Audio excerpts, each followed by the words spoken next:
Y en esta oportunidad vamos a hablar sobre Juan y Jesús, sobre Juan y Jesús. Eran primos, y se llevaban bien entre los dos, pero los dos tenían misiones totalmente diferentes. Dice el Evangelio en el capítulo 3, versículo 22, después de esto, Jesús fue con sus discípulos a la región de Judea, allí pasó algún tiempo con ellos y bautizaba. También Juan estaba bautizando en Enón, cerca de Salín, porque allí había mucha agua, así que la gente iba para ser bautizada. Esto sucedió antes de que encarcelaran a Juan. Se entabló entonces una discusión entre los discípulos de Juan y un judío en torno a los ritos de purificación. Aquellos fueron a ver a Juan y le dijeron: Rabí, fíjate, el que estaba contigo al otro lado del Jordán, de quien tú diste testimonio, ahora está bautizando y todos acuden a él. Nadie puede recibir nada a menos que Dios se lo conceda, respondió Juan. Vosotros sois testigos de que dije: yo no soy el Cristo, sino que he sido enviado delante de él. Dice el verso 29, el que tiene a la novia es el novio, pero el amigo del novio, que está a su lado y lo escucha, se llena de alegría cuando oye la voz del novio. Esa es la alegría que me inunda. A él le toca crecer y a mí menguar. El que viene de arriba está por encima de todos. El que es de la tierra es terrenal y de lo terrenal habla. El que viene del cielo está por encima de todos y da testimonio de lo que ha visto y oído, pero nadie recibe su testimonio. El que lo recibe certifica que Dios es veraz. El enviado de Dios comunica el mensaje divino, pues Dios mismo le da su espíritu sin restricción.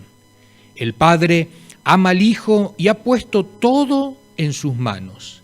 El que cree en el Hijo tiene vida eterna, pero el que rechaza al Hijo no sabrá lo que es esa vida, sino que permanecerá bajo el castigo de Dios. Hasta allí nuestra lectura en el Evangelio de Juan. Veamos algunas frases o palabras que llaman la atención de este pasaje. Dice el versículo 22 que después de esto Jesús fue con sus discípulos a la región de Judea, allí pasó algún tiempo con ellos y bautizaba. Había dos bautismos en aquel momento simultáneos. Por un lado estaba el bautismo que hacía Jesús con sus discípulos y después, por otro lado, simultáneamente, en otro sitio, estaba el bautismo de Juan el Bautista, que también junto con sus discípulos bautizaba. Entonces, había dos bautismos simultáneos, Entonces, el verso 23 dice, también Juan estaba bautizando, ¿no? Dice el verso 25, se entabló entonces una discusión entre los discípulos de Juan y un judío en torno a los ritos de purificación. Aquellos fueron a ver a Juan y le dijeron, Rabí, notemos cómo aquí también le llaman a Juan, el que bautizaba, maestro, ¿sí? Rabí, fíjate, el que estaba contigo al otro lado del Jordán y de quien tú diste testimonio, ahora está bautizando y todos acuden a él. Esta discusión se va a formar, se va a generar porque empieza a surgir la competencia. Entonces, los que eran seguidores de Juan el Bautista, porque Juan el Bautista los había bautizado, y acá tenemos que hacer una aclaración. El bautismo, cuando uno lo ejercía, de alguna forma transmitía que la autoridad era quien bautizaba. Entonces, si Juan bautizaba, a todas aquellas personas que habían sido bautizadas por Juan, se sentían bajo la autoridad de Juan. Por eso, en una oportunidad, cuando Jesús va a ser bautizado por Juan el Bautista le dice, no puede ser así. Tú me tienes que bautizar a mí, no yo a ti. Y Jesús le dice, mira, cumplamos con toda justicia. Este mismo argumento después lo va a tomar el apóstol Pablo cuando habla a los corintios, y él mismo dice, yo no he bautizado a nadie, ¿pero por qué? Aunque había bautizado a algunos, pero dice el apóstol Pablo, yo no he bautizado a nadie, ¿por qué? Porque la discusión siempre era esta, si a ti te bautizó Pablo, eres discípulo de Pablo. Si a ti te bautizó Apolos, eres discípulo de Apolos. Si a ti te bautizó Silas, eres discípulo de Silas. Y llega un momento tal que había tal disensión en la iglesia de Corinto que Pablo dice, yo no bauticé a nadie, si Dios no me ha enviado a bautizar, sino me ha enviado a predicar el evangelio. Y lo dice en el sentido de que esta idea que tenía la gente de que quien te bautizaba era tu autoridad, Pablo la quiere de alguna manera descartar. Por eso surge acá la discusión, la disensión, la diferencia. Los discípulos de Juan dicen, maestro, el que tú dijiste que era el Cristo, que estaba al otro lado del río Jordán, la gente ahora se va con él. Nos estamos quedando sin gente, ¿no? Y entonces dice el versículo 27, y ahora son palabras de Juan el Bautista. Nadie puede recibir nada a menos que Dios se lo conceda, respondió Juan. Vosotros sois testigos de que dije, yo no soy el Cristo, sino que he sido enviado delante de él. Mientras los discípulos de Juan el Bautista pensaban que su movimiento iba a crecer y cada vez iban a ser más y más y más, en el pensamiento de su líder, que era Juan el Bautista, era que todo iba a ir a menos, a menos, a menos. A tal punto que Juan el Bautista iba a desaparecer. Pero esto fue difícil aceptarlo por los discípulos de Juan. Fue muy difícil aceptarlo. A tal punto que Juan primero dijo, yo no soy el Cristo. Yo tengo que disminuir, menguar, para que el Cristo crezca. Pero los discípulos no le hacían caso a Juan. ¿Qué tuvo que hacer Dios? Meter a Juan en la cárcel. Cuando metieron a Juan en la cárcel, ahí fue el espanto de los discípulos de Juan el Bautista. ¿Qué pasó con nuestro maestro? Parece que no tiene el apoyo de Dios. No es que no tenga el apoyo de Dios. Acuérdate lo que dijo Juan el Bautista. Yo cada vez tengo que ser más pequeñito y él, Jesucristo, cada vez tiene que crecer más. Pero a pesar de eso, los discípulos de Juan el Bautista no creyeron a la palabra de Juan. La idea era, nuestro movimiento tiene que ir cada vez a menos. Imagínate que tú trabajas en una empresa y el jefe de tu empresa te dice, ¿saben qué? De ahora en adelante vamos a producir menos. Vamos a tener menos ingresos, menos empleados, vamos a reducir todas las instalaciones. Y todos dirán, ¿por qué? Porque vamos a desaparecer. ¿Tú te imaginas? Y esto es lo que Juan el Bautista le estaba diciendo a sus seguidores, pero no le creyeron a Juan. ¿Qué tuvo que hacer Dios?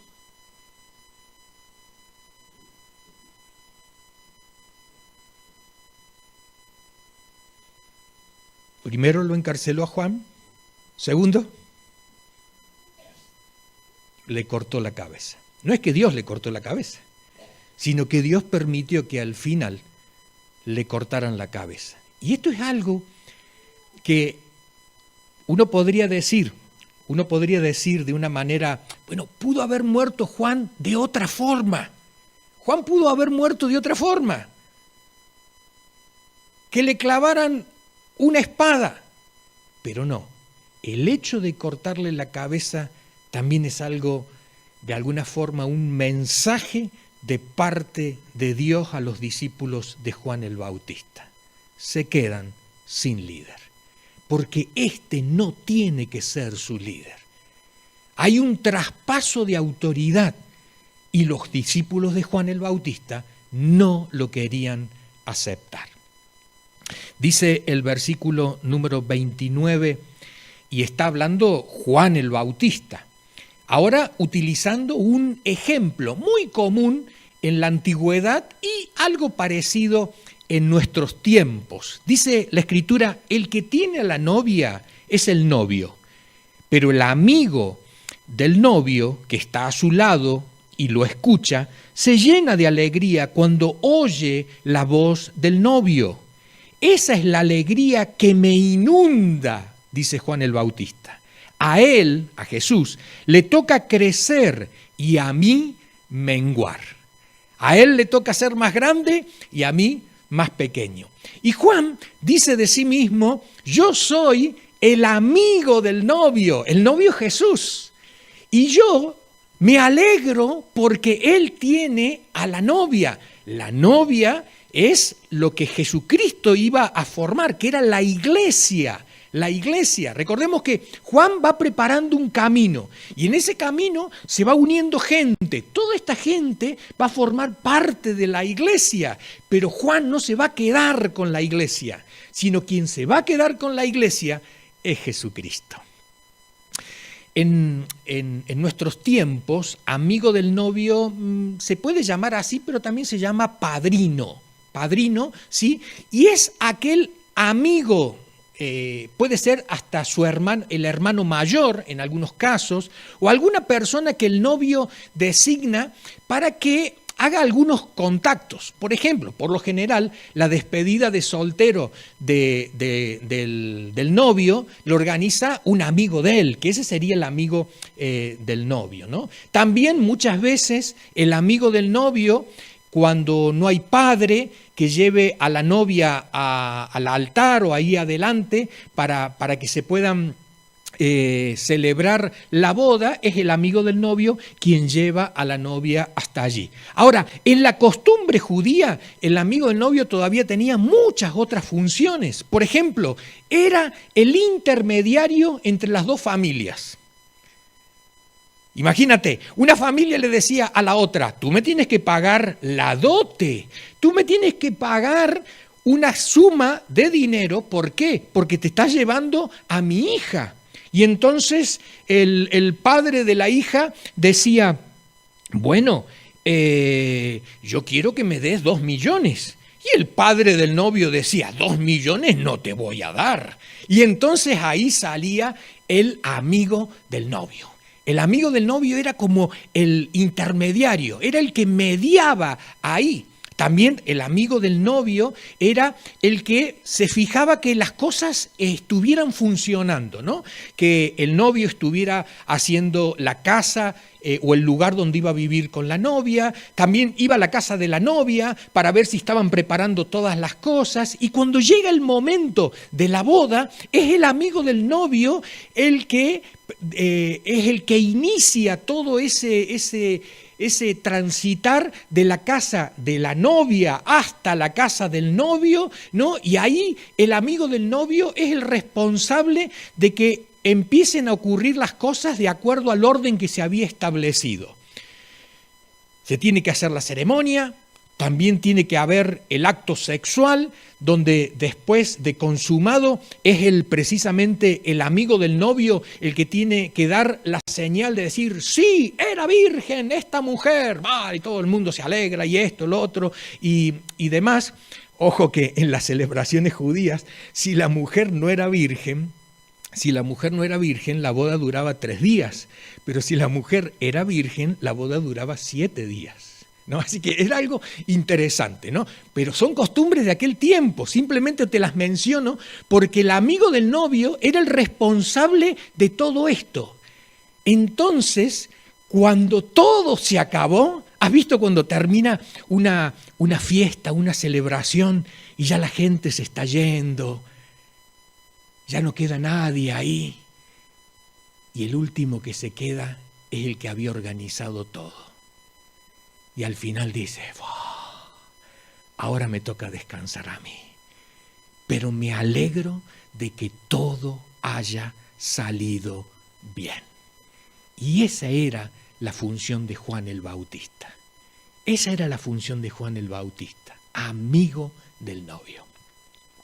Vamos a ver algunas cosas interesantes. Mira esta fotografía que tenemos aquí adelante. ¿Novio o amigo del novio?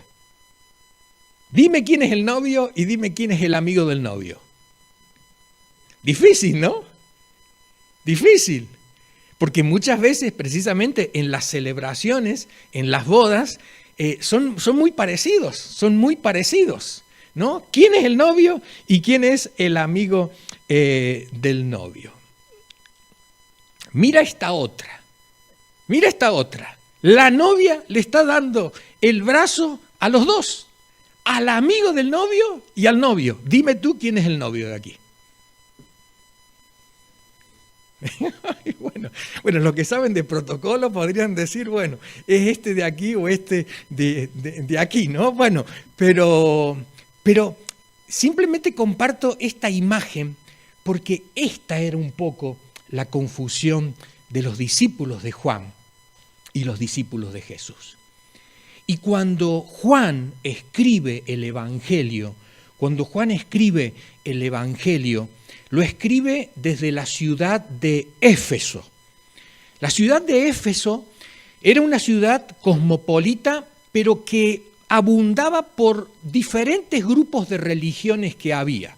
Fíjate que en la ciudad de Éfeso es donde se va a iniciar la adoración a María, ¿no? En la ciudad de Éfeso se va a iniciar la adoración a María, ¿no? María, la Virgen María, ¿no? O sea, para que te des cuenta de cuál era la influencia que tenía Éfeso. Entonces, en la comunidad de Éfeso había muchos grupos, ¿no? Y en la iglesia de Éfeso podían asistir diferentes líneas de pensamiento. Imagínate que en la iglesia de Éfeso estaban los seguidores de Juan el Bautista, los seguidores de Jesús, los que habían sido bautizados por Pablo, los que habían sido bautizados por Pedro, los que habían sido bautizados por Silas y demás. Y cada uno tenía su argumento de que su líder era mayor que el otro. Por ejemplo, solamente voy a decir de Juan el Bautista. Había argumentos para decir que Juan el Bautista era mayor que Jesús. ¿Por qué? Porque Juan el Bautista era profeta y Jesús no. Jesús se presentaba como maestro. Porque Jesús dijo de Juan el Bautista, este es el más grande de los profetas. Entonces los seguidores de Juan decían, claro, este es mayor que Jesús. Además de eso, la edad. Juan el Bautista era 6 meses mayor de edad que Jesús. Entonces, había algunos que decían, pero si Juan lo bautizó a Jesús, si Juan bautizó a Jesús, ¿quién es el mayor? Juan. Entonces, el Evangelio de Juan, a lo largo de todo el Evangelio, va a tomar diferentes personajes y a cada uno de estos personajes o grupos de personas les busca demostrar que en realidad el Hijo de Dios es Jesucristo. Y en este caso, en este pasaje, Juan lo que quiere demostrarle a los seguidores de Juan, que Juan el Bautista no es el Hijo de Dios, que no es el Cristo, que no es el Mesías, que no es el enviado elegido por Dios, sino que es Jesucristo. ¿Sí? Avanzamos un poquito más. Dice el libro de los Hechos de los Apóstoles, capítulo 19, una situación para que veamos hasta qué punto iba esta disputa que había entre los seguidores de Juan el Bautista y los seguidores de Jesús. Dice el libro de los Hechos de los Apóstoles, capítulo 19, verso 1, mientras Apolos estaba en Corinto, Pablo recorrió las regiones del interior y llegó a Éfeso. Allí encontró algunos discípulos. ¿Recibisteis el Espíritu Santo cuando creísteis?, les preguntó. No, ni siquiera hemos oído hablar del Espíritu Santo, respondieron.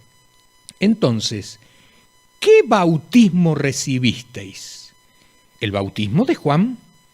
Pablo les explicó, el bautismo de Juan no era más que un bautismo de arrepentimiento. Decía al pueblo que creyera en el que venía después de él, es decir, en Jesús. Al oír esto, fueron bautizados en el nombre del Señor Jesús. Cuando Pablo les impuso las manos, el Espíritu Santo vino sobre ellos y empezaron a hablar en lenguas y a profetizar. Eran un total de unos 12 hombres. Es notable esta última expresión.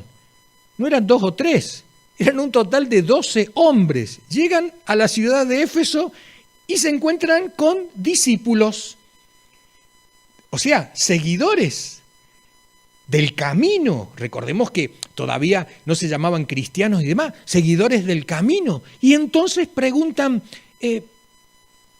¿ustedes cómo se bautizaron? No, con Juan, pero ¿y con el bautismo de Jesús no? ¿Recibieron el Espíritu Santo? Ni sabíamos. ¿Cómo que ni sabíamos? Esto significa que el movimiento de los discípulos de Juan el Bautista, a pesar de la muerte de Juan el Bautista, a pesar de que le cortaron la cabeza, a pesar de eso, el movimiento continuó. Y es el apóstol Juan en el Evangelio el que busca zanjar, aclarar esta situación. Diferencias entre Juan y Jesús. Diferencias entre Juan y Jesús. En primer lugar, Juan el Bautista era humano, 100%. Pero Jesús es divino y humano. 100% divino, 100% humano. Ahí tenemos la primera diferencia. Segunda diferencia, Juan era profeta, también era maestro, pero Jesús se identifica como el Cristo, como el Mesías, como el ungido, como el elegido. También era maestro, igual que Juan. Tercera diferencia, Juan dice, yo soy el amigo del novio. Si soy el amigo del novio, no me puedo quedar con la novia, no me puedo quedar con la iglesia. Si el movimiento crece, entonces me estoy equivocando, porque yo no puedo ser líder de este movimiento cristiano. Yo no puedo ser el líder, yo no puedo ser la cabeza. La cabeza tiene que ser el novio. Jesucristo es el novio. Otra diferencia, el énfasis en la predicación. El énfasis de la predicación de Juan el Bautista es el arrepentimiento. La palabra arrepentimiento lo que significa es cambio de rumbo, cambio de rumbo. Es cuando uno va en una dirección y entonces le dice, estás equivocado, es para el otro lado. Y tú dices, ¿es verdad? ¿Es para el otro lado? Entonces, ¿tú qué tienes que hacer? Giras, te cambias para el otro lado y ahora te preguntas, ¿y ahora qué? Porque Juan solamente les dijo, arrepentíos. Porque el reino de los cielos está cerca. Arrepentíos, pero nada más. Nada más. Entonces viene Jesús, cuando ve que esta gente ya ha cambiado de rumbo, entonces Jesús le empieza a enseñar. Jesús les empieza a decir cómo ahora hay que transitar el reino de Dios. ¿Cómo hay que vivir en el reino de Dios? Y recordemos que el reino de Dios es donde Dios reina, donde Dios gobierna. ¿Cómo podemos hacer para que Dios gobierne nuestras vidas? Todo el sermón de la montaña, el sermón del monte, es precisamente una exposición de las leyes del reino. Cómo hay que perdonar, cómo hay que amar a los enemigos, cómo hay que tratar a nuestra pareja, cómo hay que ayunar, cómo hay que orar. O sea, todas esas son las leyes del reino. Cómo hay que vivir para demostrar que Dios gobierna, reina mi vida. Por eso decía Juan, yo solamente preparo el camino. Les digo a la gente que cambien de rumbo, pero ahora quien les va a enseñar a caminar es el que se llama a sí mismo el camino, Jesucristo. Entonces Jesucristo es el que va a hacer el énfasis en el reino de Dios, en el gobierno de Dios, porque precisamente Él iba a ser el rey más adelante, ¿no? Después Él va a ser el rey que estaban esperando, ¿no? Énfasis diferentes. Por un lado tenemos a un Juan humano, profeta, maestro, un Juan Bautista que es amigo del novio y su énfasis es el arrepentimiento.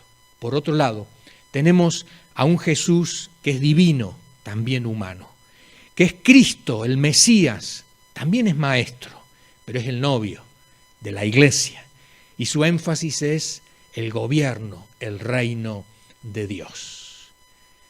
Era difícil porque había que hacer un cambio de paradigma. Imagínate, viene alguien y te dice, mira, cómprate esto, pero no te quedes con esto, porque después va a venir otra cosa. Y tú dices, no, espera, si ya lo compré, entonces me quedo con esto. No. Esto es provisorio hasta que venga lo otro. Y eso es lo que les costó a los discípulos de Juan el Bautista.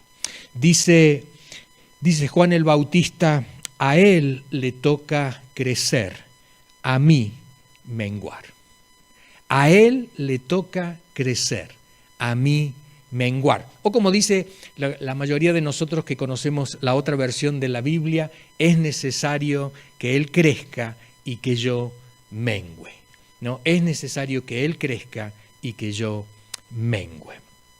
Hay un proceso de cambio. Los discípulos de Juan el Bautista, ahora se les dice, hay que mirar en otra dirección. ¿Tú te imaginas a los discípulos de Juan el Bautista practicando? A ver, vamos a practicar. ¿Qué vamos a decir cuando vengan los fariseos, los saduceos, los sacerdotes a bautizarse? Porque dice la Escritura que venían a bautizarse también los fariseos, los saduceos, los sacerdotes. Iban al río Jordán para ser bautizados por Juan. ¿Y qué les decía Juan? ¡Raza de víboras! ¿Quién os enseñó a huir del fuego eterno? Ahora, si los otros eran discípulos, los discípulos de Juan tenían que aprender. Entonces se juntaban quizás antes del bautismo y decían, bueno, muchachos, ¿qué vamos a decirle cuando vengan estos? ¡Raza de víboras! Digamos todos juntos, ¡raza de víboras! ¡Raza de víboras! ¡Raza de víboras! Acuérdate que Juan era maestro y los otros eran los discípulos. Y entonces le tiene que enseñar a sus discípulos lo que él hace. Juan, ¿cómo hay que bautizar? Así los bautizamos. ¡Pah! ¿Y qué les decimos cuando son romanos? Hacemos esto. ¿Y qué decimos si son judíos? ¿Y si son samaritanos? ¿Y cómo hacemos? Y Juan enseñaba. Pero de pronto, Juan dice, hay que cambiar. ¿Cómo que hay que cambiar? Sí, os tenéis que olvidar esto de raza de víboras. ¿Cómo que ya no decimos más raza de víboras? No. ¿Y qué decimos? Pregúntenle a Jesús. Entonces se acercan a los discípulos de Jesús y le preguntan, ¿Tu maestro dice raza de víboras? No, nuestro maestro no dice raza de víboras. ¿Qué dice? Sepulcros blanqueados. sepulcros blanqueados. ¿Y a quién le llama sepulcros blanqueados? A los líderes religiosos. Porque lo que Jesús combate es la hipocresía. Lo que Jesús combate es la apariencia. A Él, en su mensaje, lo que Él enseña es que la adoración a Dios no tiene que ser externa, tiene que ser interna, en espíritu y en verdad. Por eso a los líderes religiosos les llama sepulcros blanqueados. O sea, todo podrido por dentro, pero por fuera hay una apariencia de limpieza. Los discípulos de Juan entraron en un proceso de cambio. Había que cambiar a Jesús. Y esto era difícil. Pero cuando llegan a Jesús, Jesús les va a pedir ahora un tercer cambio. La mayoría de vosotros ya sabéis cuál es el que viene. Si me decís que es Mahoma, os habéis equivocado de lugar de culto, porque no es Mahoma, ¿no? ¿Quién viene después de Jesús? ¿Quién viene después de Jesús? Y que hay discípulos de Jesús que pasaron por el triple proceso, y es el Espíritu Santo. Es cuando Jesús les dice a los discípulos, me tengo que ir. ¿Cómo? Juan se fue. Ahora tú te vas. Pero ojo, no os dejaré solos. Os enviaré al Espíritu Santo. Él tomará de lo mío y os lo hará recordar. Y Él os guiará a toda la verdad. Él estará con vosotros para siempre.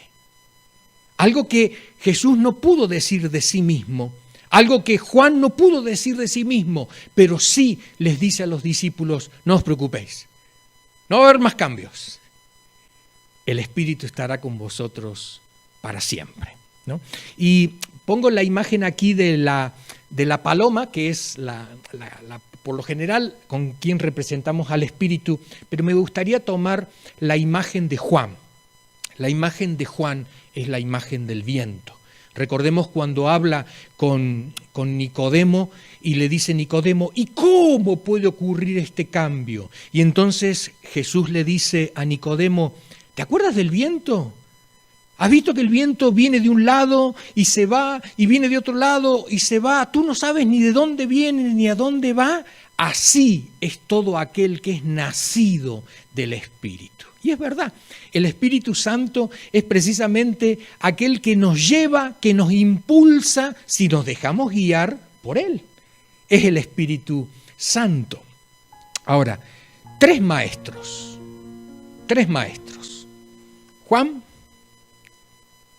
y hay algunos de nosotros que, y no lo digo en señal de reproche, pero hay algunos que nos hemos quedado en Juan.